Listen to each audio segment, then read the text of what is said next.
Lahumul Fatiha. Bismillahirrahmanirrahim. Maliki yaumiddin. Iyyaka na'budu wa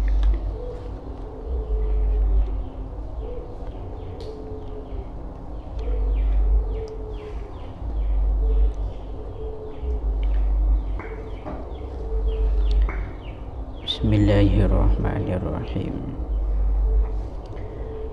Faqad qala al-muallif rahimahullahu ta'ala wa nafa'na bihi wa bi'ulumihi wa bi barakatihi fid dharain amin. Allahumma amin.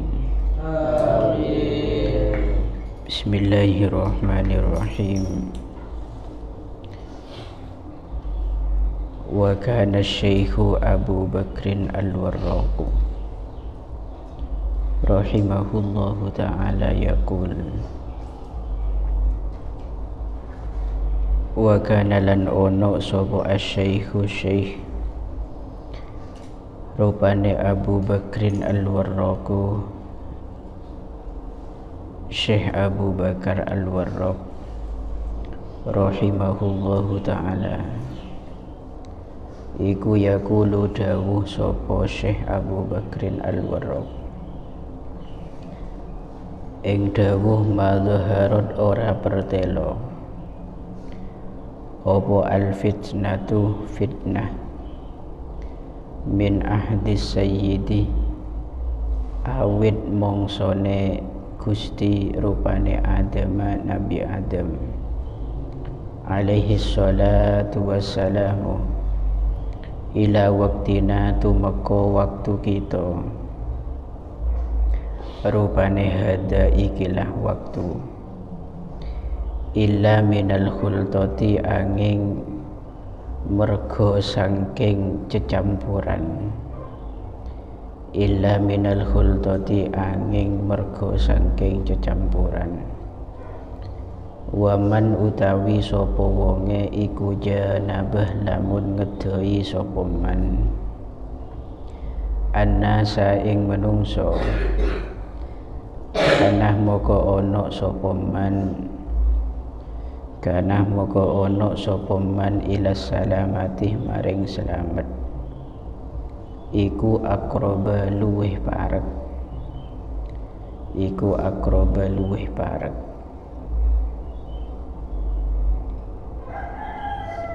wa qad ajma'u lan teman-teman sepakat sapa ulama ala annahu ing atase satuhune kelakuan iku la budda ora kena ora lil muridi kaduwe murid minal uzlati sangking nyingkrih minal uzlati sangking nyingkrih an abna'i jinsihi sangking piro-piro anak sak jenise al-murid sangking piro-piro anak sak jenise al-murid fil bidayati ing dalam kawitane summal khalwati nuli nyepi fil nihayati ing dalam katoke wa kana lan ono sapa sayyidi asy-syaikh Muhammadun al-Muniru sayyidi asy-syaikh Muhammad al-Munir rahimahullahu ta'ala iku yaqulu dawuh sapa sayyidi Muhammad al-Munir ing dawuh qad ghalita teman-teman luput sapa kaumun kaum fadhannu moko nuli nyono sapa kaum annaman ing satuhune wong i'tazala kang nyingkrih sapa man annasa ing menungso i'tazala kang nyingkrih sapa man annasa ing menungso iku kharaja metu sapa man an kaunil mukmini sangking anane wong mukmin an kaunil mukmini sangking anane wong mukmin iku alafa ma'lufin luweh oleh den demeni wong kang den demeni luweh oleh den demeni wong kang den demeni. Wal halatu halih utawi tingkae iku annaha satuhune uzlah, iku annaha satuhune uzlah iku aula luweh utama bimaqamil ulfati kelawan derajat asih-asian, bimaqamil ulfati kelawan derajat asih-asian. Li'annahu krono satuhune kelakuan iku idza tazala ing dalem semangsane nyingkrih sapa man, ing dalem semangsane nyingkrih sapa man annasa ing menungso. Sofat moko bening, sofat moko bening apa nafsuhu awak dhewe man, apa nafsuhu awak dhewe man wastaqot lan bronto, wastaqot lan bronto sapa annasu menungso ila ru'yatihi maring ningali man, ila ru'yatihi maring ningali man fa'alifuhu moko padha demen sapa nas ing man, fa'alifuhu moko padha demen sapa nas ing man aksara kelawan luweh akeh, aksara kelawan luweh akeh minal mukhaliti tenimbang wong kang nyampuri, minal mukhaliti tenimbang wong kang nyampuri. Wa aslul i'tilafi utawi asale demen, wa aslul i'tilafi utawi asale demen iku innama huwa angin pestine utawi aslul i'tilaf iku birruhi kelawan roh, iku birruhi kelawan roh li hadisi al arwahu junudun mujannada krono hadis kang yaiku al arwahu utawi pira-pira roh, al arwahu utawi pira-pira roh iku junudun pira-pira bala, iku junudun pira-pira bala mujannadatun kang den kumpulaken. Fama moko utawi barang, fama moko utawi barang ta'arufah kang kenal opo ma, ta'arufah kang kenal opo ma minha sangking al arwah, minha sangking al arwah i'talafah moko demen opo ma, i'talafah moko demen opo ma wa malan utawi barang tanah karoh kang ora kenal opo ma, tanah karoh kang ora kenal opo ma minha sangking al arwah ikhtalafah moko bedo-bedo opo ma, ikhtalafah moko bedo-bedo opo ma atau persulayaan opo ma. Fa'ulimah moko den weruhi mimma sangking barang qarrarnahu kang wis netepaken sapa ingsun ing ma, kang wis netepaken sapa ingsun ing ma opo annahu satuhune kelakuan iku la yuqalu ora kena den ucapaken opo al uzlatu utawi uzlah iku afdalu luweh utama mutlakon kelawan mutlak, walal khultatu lan ora utawi cecampuran, lan ora utawi cecampuran iku afdalu luweh utama mutlakon kelawan mutlak. Lakinil arifu tetapi ini utawi wong kang ma'rifat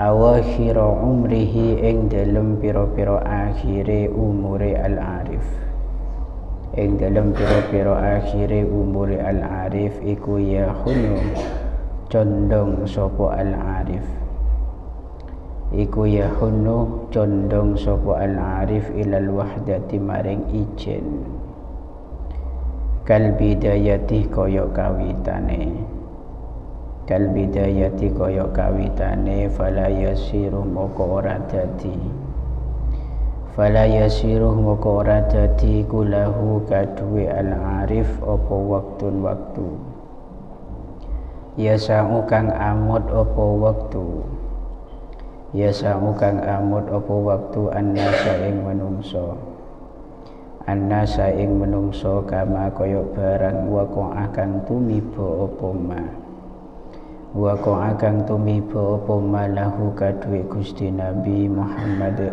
sallallahu alaihi wasallam fi awakhiri umrihi ing dalam pira-pira akhire umure Nabi, ing dalam pira-pira akhire umure Nabi, hina unzilat ing dalam semangsane den turunaken alaihi ngatasi Gusti Nabi apa suratun nasri surat an-nasr, apa suratun nasri surat an-nasr. Jadi kata sebagian ulama bahwasanya riyadhah itu betul-betul sangat penting harus kita terapkan dalam kehidupan, khususnya kangkui pasira kui sepancen terrode pada Gusti Allah, ingin wusul kepada Allah dan ingin kenal betul terhadap Gusti Allah. Makanya tadi malam disinggung wajahid nafsaka bil ju' was sahar al mufritain, panjenengan nika kudu merangin nafsu kelaban lapar bencukan kelaban usaha jaga malam kanggo ngelaksanake ibadah. Ben panjenengan di situ kudu mepaya nafsu na panjenengan nika kudu paya kanggo napa fil a'mali syaqati ngelakonin amalan-amalan seberat. Jadi biasakan nafsu kita itu marah, tidak terima, mangkel, emosi ketika kita melakukan sesuatu yang menurut nafsu kita itu berat. Ya sitong contoh saya paling gampang, sampean ngaji kitab. Ngaji kitab nikah men sampean nurutin nafsu serba salah kan sampean. Ketika nanti kita ngaji kitab, kita ngantuk, maka kita akan mangkel. Karena keinginan kita saat itu adalah tidur. Dan ketika kita paksakan ngaji kitab, dan kebetulan kitabnya kitab kilatan, kemudian diterangkan ada satu keterangan yang menyinggung masalah nafsu, kita juga akan marah nanti. Emosi, apa semua kita terang bareng sih. Jelem makna melolo, ting maknain melolo nanti kita akan bosan, jenuh. Kita akan jenuh, akan merasa monoton. Huma makna melolo, pokok kita serba salah jika nafsu yang kita turuti. Oleh karena itu memang kita harus mau tidak mau satu saat sesekali kita harus marah. Marah kita itu yang memang timbul dari hawa nafsu, itu memang demikian. Karena memang nafsu qabla riyadhah tushbihud dabbatal haruna. Jadi hawa nafsu sebelum dilatih itu menyerupai hayawan liar atau binatang liar.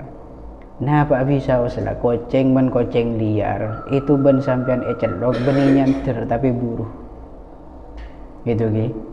Ben sampean yemben beni tambani ser goceng tapi ecerakem sampean kan. Begitu pula hewan ternak, ben sampean di situ ketika hewan ternak itu masih liar, kamu kasih makan maka tidak akan mau makan. Oleh karena itu sampai-sampai di sini nafsu yang masih belum kamu riyadhoi, kamu tirakati dan kamu didik, kamu latih, itu sama seperti anak sapi. Anak sapi yang sedang kamu ciptakan, kamu biasakan untuk kemudian bisa menjadi sapi yang lulut, sapi yang jinak. agar satu saat nanti sapi itu bisa diajak bekerja untuk menggiling sebuah gilingan. Karena cuman dimin ni kemen agabe tepung. Itu giling nikah gilingannya itu bukan pakai mesin tapi pakai hayawan. Lempian menoning kana. Keben se agabe alat kang kui agiling tepung, agabe tepung. Itu semua berasal dari hayawan-hayawan yang liar pada awalnya. Tapi kemudian menjadi jinak itu karena riyadhah, karena latihan. Pada nafsuna kulawan panjenengan. Ketika kita melihat orang-orang zaman dulu menjadikan sapi liar itu sehingga pada akhirnya menjadi sapi jinak. Itu prosesnya itu tidak mudah. Yang pertama di situ fatarahum yujawwi'unahu. Sapi itu akan dibuat lapar, tak beri ngakan. Jadi sapi ini tak beri ngakan pertama, wa yagummuna ainaihi, mereka matanya sapi itu ditutup. Matanya sapi itu ditutup, kemudian wa yudawwirunahu bid-darbi fit-tahun. Di samping matanya ditutup, sapi itu dipaksa untuk memutari gilingan, ya, gilingan itu diputar-putari, kemudian sambil dipecut, sambil dipukul. Pada akhirnya secara bertahap sapi itu akan tahu didikan demikian dan merasa terbiasa. Jika sudah terbiasa maka sapi itu akan menjadi sapi yang jinak sudah. Sapi yang sudah mudah dengan aturan, menerima dengan aturan apapun dan mudah untuk dikendalikan. Le nafsun kulawan panjenengan menmangken di kaki liar. Ia cek ngelakonin kebagusan ki belis nentang atau bersengkak, maka itu perlu riyadhah. Bagaimana caranya? Paksakan kita melakukan sesuatu yang membuat jengkel nafsu kita. Belis tak masalah. Besoknya waduh boleh ngaji boleh le terus lagi lah. Nah ini beberapa torikoh metode untuk kemudian kita bisa wusul kepada Gusti Allah, khususan masalah wusul ke pengiran ki. Pancen kudu demikian. Kalau kita tidak memiliki upaya yang sedemikian kerasnya ini, maka akan sia-sia, kita tidak akan sampai pada tujuan. Katakan kita melakukan atau melazimi yang namanya wiritan, kena wiritan ni kementek paksa aki sengkah ben sampean itu orang sampai terlambat satu hari tidak wiritan, itu maka sampean pun akan berhenti di sana. Apa boleh ketika sampean pun istiqomah kemudian berhenti dan kamu tidak peduli akan amalan rutinitas yang ketinggalan itu, kamu tidak kodok itu segera mungkin, maka akan semakin berat kamu mengawali atau menutupi kekurangan itu. Berarti pancen kudu mupaya nafsu ini kepanjen kudu. Jengkel itu sesekali itu harus, marah itu juga harus. Kemudian jalan yang berikutnya untuk kemudian kita bisa gempang depak kepengiran. Wakilan nauma ma'amkanak, sedikitkanlah tidur semungkinnya. Pokok selama sampai itu masih memungkinkan untuk sedikit tidur maka lakukan. Kenapa? Ini yang membuat kita itu sangat terkejut. Jawabnya saya nikah Syekh Abdul Wahab Asy-Sya'rani, li'annahu laisa fihi faidatun dunyawiyah wala ukhrawiyah. Tidur itu tidak ada manfaat, kan? Sobung faidah secara dunia maupun secara akhirat. Coba bayangkan, manfaat ke dunia ni kesobung, manfaat ke akhirat ni kesobung. Sampai ni pun pastinya faham. Kalau nisbat kepada persoalan dunia, rata-rata orang yang paling banyak sehari, nah itu bukan semakin sehat tapi semakin loyo. Cobalah selingakilah orang-orang sebanyak sehari itu tambah bebel pertama, yang kedua tambah tidak semangat. Kecuali jika tidur itu timbul karena keinginan tubuh kita yang mengajak untuk tidur. Karena apa? Karena ngantuk kelelahan. Ketika kita nisbat kepada persoalan akhirat, maka jelas men orang ni kebanyak saren, sejelas banyak bektoh yang terbuang, tidak digunakan untuk kebaikan. Bahkan fahuwa akul mauti, tidur itu adalah saudara kematian. Mautun qoblal maut, mati sebelum mati. Ini keseharian. Jadi orang nikah mentero oning rasana mati sekejap bayi ya seharian nikah. Karena seharian ben mati itu hampir sama. Hampir sama tidak beramal lagi. Pon. Kemudian wal zamil uzlah, ini saya loncat-loncat mulai lekas. Dan saya jelaskan ini karena ada satu hal yang perlu untuk saya jelaskan, dan ini penting untuk dijadikan bekal. Kita ini dalam thariqah, dalam ruknut thariq atau pondasi-pondasi untuk kemudian bisa sampai kepada Allah, ini kekutu uzlah kan? Harus uzlah, menghindari mukhalatoh, bersahabat, berteman, berkumpul bersama, itu hindari. Men sampean pancen endik pengetero tero gerda Pak Kepengiran. Memang ada dua hal dalam kehidupan ini, karena memang hidup itu ada dua pilihan, kata saya dulu.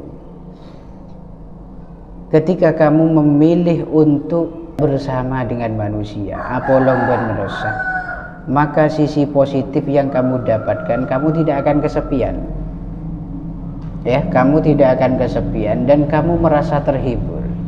Tapi ada satu hal yang kamu lupakan, dampak negatif ketika sampean apolong dan merosa. Apa itu? Kamu akan mudah bermasalah dengan mereka. Di keman apolong dan merosa. Yang kedua, kamu akan terbuai, kamu akan terlena akan kenikmatan berkumpul bersama orang-orang dan masyarakat. Pada akhirnya efek negatif yang kamu terima, ini efek yang paling besar. Kaku ya orang-orang sepangcen serius trode paungku kepengiran, kamu akan lupa kewajiban yang kamu miliki. Kamu akan lupa tanggung jawabmu di dunia ini, dan kamu akan lupa tujuan hidupmu di dunia ini. Karena begitu seriusnya sampean sibuk bareng ban banyak orang. La uzlah itu satu solusi yang paling ampuh dari zaman dimin. Kangkui sampean itu serius dalam satu hal, agar kamu bisa fokus pada satu hal, pada satu tujuan. Tong sitong jalan panjang uzlah kan, yaitu sampean menghindari kesibukan yang menjauhkan kamu dari tujuan itu sendiri. Fa inna fiha khairayid dunya wal akhirah, karena uzlah itu pancen mengandung kebaikan unsur duniawi dan unsur ukhrawi, semuanya ada. Secara kacamata akhirat sampean ki bekal ontong, kacamata dunia sampean juga bekal untung. Karena pasti namun orang ni kata bareng ben orang tak kira nemoh kesalahan orang, ben sampean ni kata kira temu kesalahan ben orang. Makan kan beda cak-cak dari orang dimin, kakeh mentero tak di masalah ben tetangga, mentero tak te salah nah ben te sahakin nah tetangga, sampean kudu odi bi tiba tengah alas, sampean bakal selamat. Nah, karena memang itu tujuan uzlah itu pertama ya pancen menutup diri dari pandangan manusia, menutup diri dari pengetahuan manusia, sehingga apa itu tak dikenal nantinya. Pon la setuju nikah bukan berarti tidak berdasar kena.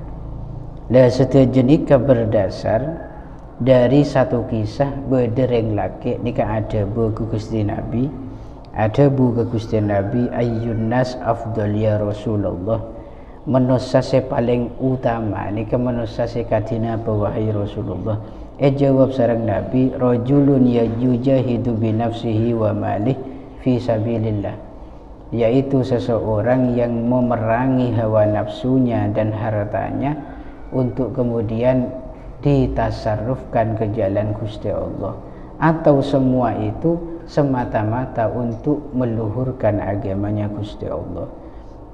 Kemudian saya ragus teh ini kata bunureng ini kan. Jawab sareng Gusti Nabi, rajulun ya'tazilu fi shi'bin minasyi'abi, yaitu seseorang yang menghindari manusia dari satu lereng gunung menuju ke lereng berikutnya. Ya'budu rabbah, dalam keadaan dia itu tetap beribadah kepada Allah. Jadi tradisi orang-orang terdahulu mulai dari zaman Rasulullah ki pancen tradisi hijrah, yaitu uzlah, menghindari sesuatu yang mungkar. Itu memang sudah terbiasa. Maka Rasulullah di situ hijrah dari Mekkah ke Madinah itu untuk menyelamatkan ajaran Islam itu sendiri. Lah sehingga sampai tersebar luas sampai sekarang yang kita rasakan ini itu karena karena uzlah, menghindari kemungkaran. Dan ini sudah terbiasa dari zaman dimin, sejak ulama-ulama selestarina tabi'in itu sudah banyak uzlah. Seperti serenya mana yang terkenal itu leluhurnya para habaib sampai disebut Isa al-Muhajir karena panjang hijrah. Ya, hijrah itu skala besar. Kalau skala kecil ya menghindar saja, seperti tak bareng benoren. Lah ini nanti ada dua hal yang berbeda karena ada kalanya uzlah, beda kalanya istilah yang kedua adalah nama khalwat. Khalwat dan uzlah ini dua hal yang berbeda. Uzlah itu bisa saja kita itu bersamaan dengan manusia namun hati tidak bersama mereka. Ini kaman uzlah. Tapi man khalwat itu pasti menyendiri, menjauh dari manusia secara al-jasad bil jasad. Jadi harus perlu karena kangkui manusia yang tingkatan seperti kita yang masih rendah itu pertama akan rawan timbul sebuah masalah dengan orang lain. Yang kedua, kita ini masih belum bisa beradaptasi untuk kemudian memahami karakter setiap manusia. Dan yang kejalan pertama yang harus kita tempuh ya cek banyak abawur ben orang-orang. Ini pertama karena kita masih belum kuat. Baru ketika nanti kita sudah kuat dan sudah siap secara mental dan juga secara jiwa kita, maka bolehlah kita setiap hari menolong. Karena apa? Hati kita pun sudah tertata, tidak akan terikut-ikutan dan tidak akan terpengaruhi nantinya. Itu ini kan sangat-sangat perlu. Karena kalau ini tidak diperhatikan, ini mentek perhatikan. Saat kita memiliki karakter yang masih labil, kemudian kita moro-moro nyemplung ke satu pilihan, yaitu satu komunitas yang kemudian komunitas itu sama sekali tidak peduli akan kebaikan komunitasnya sendiri, maka kita akan terseret dalam kerusakan. Dan ini banyak terjadi. Hal semacam ini banyak terjadi.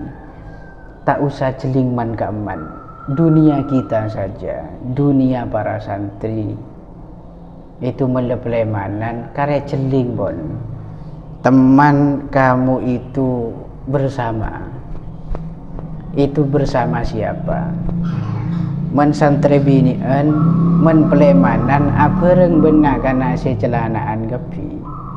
Ngakui legging misalkan, ngakui topi tak godungan pun entar ketasik, maka secara otomatis kamu nanti akan terbiasa dengan pakaian demikian karena lebenare sudah disaksikan biasa. Dan karena itu sudah dianggap hal biasa, bukan satu hal yang bermasalah, maka sampean pun akan berani untuk mencoba nantinya. Tinalah nyaman paling tak ada masalah dia. ianggep sobung masalah. Maka kamu akan berani nanti senajan membuka hijab di luar pesantren, bahkan ke tempat yang ramai sekalipun itu sudah biasa. Itu bahaya daripada kita yang masih lemah tapi ikut campur dengan sesuatu yang berpotensi merusak. Ini kan sangat bahaya. Sampai mana tadi wis? Wasu'ila Sayyidi Ali Al-Khawwas niki. Wasu'ilah lan den takoni sapa Sayyidi Gusti ingsun. Rupane Aliyun Al-Khawwas, Ali Al-Khawwas rahimahullahu taala. Anil farqi saking perbedaan bainal uzlati ing dalam antarane uzlah nyingkrih wal khalwati lan nyepi. Faqala nuli jawab sapa Ali Al-Khawwas ing dawuh al khalwatu utawi khalwat iku takunu ana apa khalwah iku anil aghyari ngedoh saking pira-pira wong liya rupane alladzina wong akeh yasghiluna kang padha sibuk sapa alladzina anillahi ta'ala saking Allah ta'ala. Wal uzlatu tawi uzlah iku takunu ono apa uzlah iku anin nafsi saking nafsu wa malan barang tad'u kang ngajak apa an nafsu ilaihi maring ma wa yufarriquh lan bedaaken sapa Ali Al-Khawwas aidon halimane bi annal uzlata kelawan satuhune uzlah iku laisa ora ono iku min lawazimiha setengah saking pira-pira lazime uzlah apa al istighalu sibuk billahi ta'ala kelawan Allah ta'ala bi khilafil khalwati berbeda kelawan khalwat fa'lam maka weruh sapa sira zalika ing mengkono al farqu ya akhiduh tulur ingsun zalika ing mengkono al farqu ya akhiduh tulur ingsun walzam as-sumta illa li daruratin syar'iyyah wallahu a'lam bissawab.